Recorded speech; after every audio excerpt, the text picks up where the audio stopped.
బీసీలు. నేను ఒకటి చెప్తాను బీసీల కోసం. బీసీలు అనేవాళ్ళు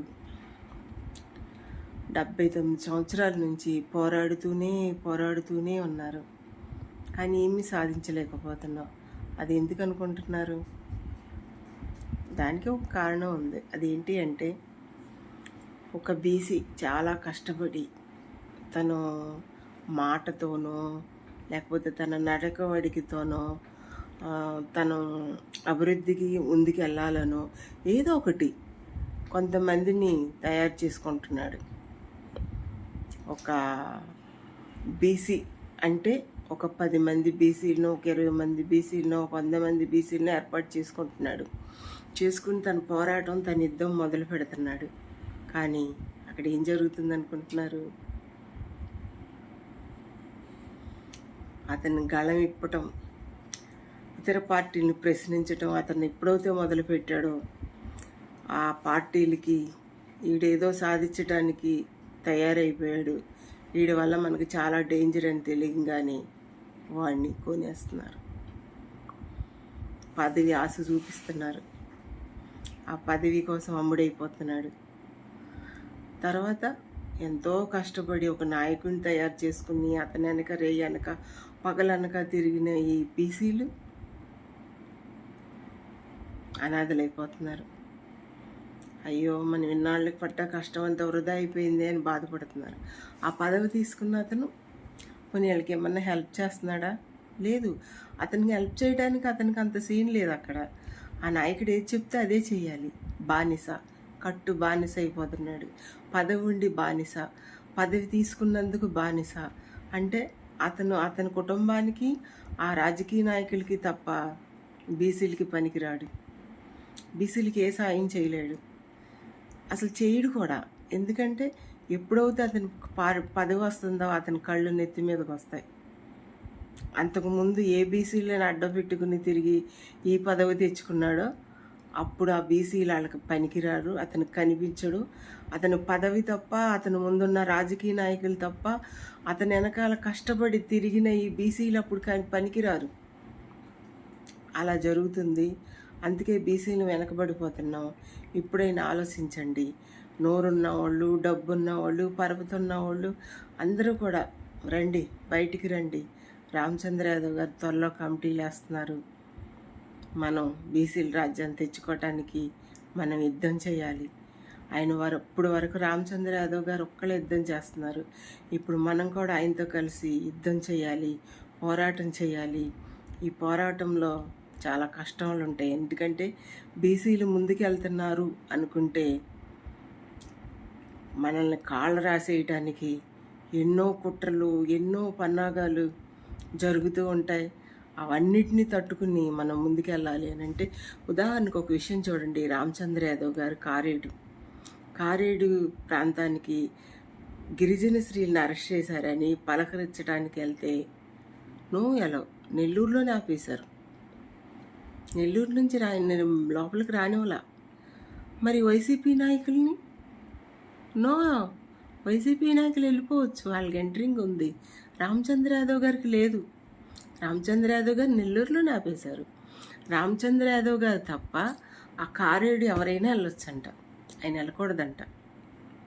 అది ఇప్పుడున్న ప్రభుత్వం బీసీలకి ఇచ్చే స్వేచ్ఛ, బీసీలకి ఇచ్చే స్వాతంత్రం. అది అంటే ఒక బీసీ నాయకుడు ఎక్కడ ముందుకు వెళ్ళిపోతాడోనని వాళ్ళకి ఆవేదన. ఇప్పుడు వాళ్ళు ఇప్పుడున్న ప్రభుత్వాలు మాట్లాడతలేదు అని అంటే కడుపులో పెట్టుకుని ఉన్నారు. కక్కుతారు, తొందరపడకండి. కక్కుతారు, మొత్తం కక్కుతారు. ఈయన వాళ్ళకి మొగుడని తెలుసు, కక్కుతారు. త్వరలో తప్పకుండా అన్నీ కక్కుతారు. కాబట్టి ఇప్పటికైనా మేల్కొండి. బీసీ రాజ్యం తెచ్చుకోవడానికి మీ వంతు ప్రయత్నం మీరు చేయండి. రేపు భవిష్యత్తు తరాలకు కూడా ఒక బీసీలో ఒక నాయకుడు ఉన్నాడు అని తెలియపరచడానికైనా సరే ఒక బీసీ నాయకుడు కావాలి, దమ్మున్న నాయకుడు. అదే రామచంద్ర యాదవ్ గారు.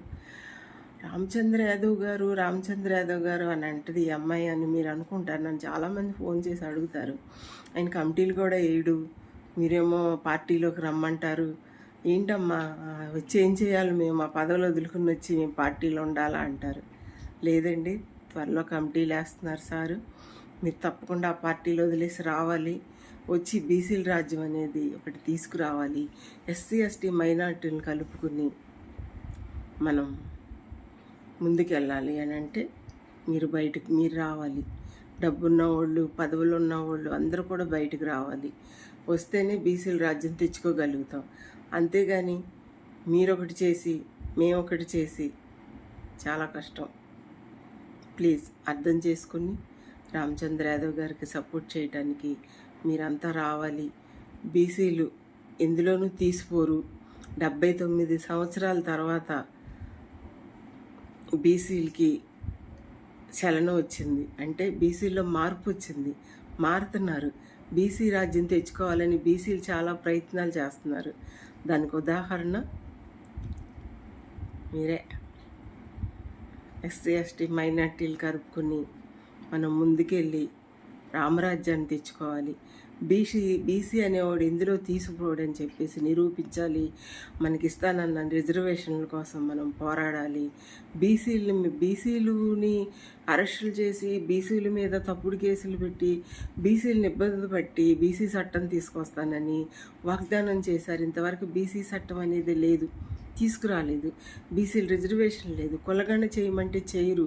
కులగణన చేస్తే ఎక్కడ మన అధికారాన్ని మనకి ఇవ్వాలో, ఎక్కడ మనకి ఎక్కువ పదవులు మనకి అప్పచెప్పాలో, మనం ఎక్కడ వాళ్ళని తొక్కేస్తామో అని భయపడి ఇందిరాగాంధీ నుంచి కూడా కులగణన చేయకుండా మనల్ని తొక్కిపెట్టుకుంటూ వస్తున్నారు. ఇది ఎక్కడ న్యాయం? పవన్ కళ్యాణ్ గారు ఆడపిల్లల్ని 30,000 మంది ఆడపిల్లలు మాయమయ్యారు, ఆడపిల్లల్ని కాపాడాలి, నా ఫస్ట్ సంతకం పెట్టిన కాడి నుంచే నేను ఆడపిల్లల్ని నేను తీసుకుని వస్తాను, కాపాడుతానని చెప్పేసి ఎంతోమందికి వాగ్దానాలు చేసి ఈ రోజున వాళ్ళ ఇళ్లలో వాళ్ళని కలవటానికి కూడా అతను ఆమోదించట్లేదు. అంటే పవన్ కళ్యాణ్ గారు, మీరు పదవి ముందొక మాట, పదవి వచ్చాక ఒక మాట మాట్లాడతారా? 30,000 మంది ఆడపిల్లలు ఎక్కడ? తీసుకురండి, తీసుకొచ్చి చెప్పండి. చంద్రబాబు నాయుడు గారు, రామచంద్ర యాదవ్ గారు కారేడు ఎందుకు వెళ్ళకూడదు? పోలీసులు వైసీపీ ప్రభుత్వంలో వైసీపీకి పనిచేస్తున్నారు అని చెప్పేసి మీరు దుమ్మెత్తిపోశారు. ఇప్పుడు పోలీసులు కుటుంబ ప్రభుత్వానికి పనిచేస్తున్నారా? అర్థం కావట్లేదు. అంటే మీరు చేసింది కరెక్ట్ అయినప్పుడు అప్పుడు జగన్మోహన్ రెడ్డి చేసింది కూడా కరెక్టేగా, మరి అప్పుడు ఎందుకని పోలీసుల్ని దుమ్మెత్తిపోశారు? మరి ఇప్పుడు కూడా దుమ్మెత్తిపోయాలి అదే పోలీసుల్ని. అంటే మీరు చేస్తే న్యాయము, ఎదటోళ్ళు చేస్తే అన్యాయమా? మాకు ఫ్రీ బస్సుల కన్నా మాకు ట్యాక్సీలు తగ్గించి మాకు నిత్యావసర సరుకుల రేట్లు తగ్గించండి. పేద ప్రజలు అల్లాడుతున్నారు. ఎందుకంటే మనం ఏసీ రూమ్లో కూర్చుని మీరు ఆర్డర్స్ వేస్తారు. మీరు మేమేమో అవి కట్టుకోలేక, ట్యాక్సీలు కట్టుకోలేక, నిత్యావసర సరుకులు కొనుక్కోలేక ఒక పూట తింటూ ఒక పూట తినలేకపోతున్నాం. కాబట్టి దయచేసి వీటి గురించి కూడా మీరు ఆలోచిస్తారని చెప్పేసి భావిస్తున్నాం. అలాగే బీసీలు మీ మార్పుతోనే మనం ముందుగా వెనక్క అనేది మీ మార్పుతోనే ఉంది. మీరే సాధించాలి, రామరాజ్యాన్ని తీసుకురావాలి, రామచంద్ర యాదవ్ గారిని సీఎం చేయాలి. అదే మన టార్గెట్ని మర్చిపోకండి. జై బీసీ, జై ఆర్సీవై, జై రామచంద్ర యాదవ్, జై నాగమణి యాదవ్.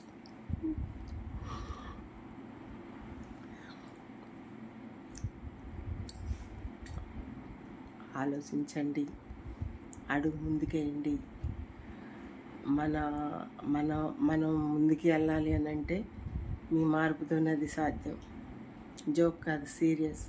మీరు మారారు, 50% మారారు, మీలో చలనం వచ్చింది. ఆ 50% కూడా మారిపోండి. ఏముంది, పోరాడదాం, పోతాం, పోరాడితే సాధిస్తాం, ఏదో ఒకటి చేస్తాం కదా. చేద్దామా? రెడీనా? నేను రెడీ, మీరు రెడీనా? నాతో వచ్చేది ఎవరు? రామచంద్ర యాదవ్ గారి మీద అడుగులు అడిగేసేది ఎవరు? ఆలోచించండి.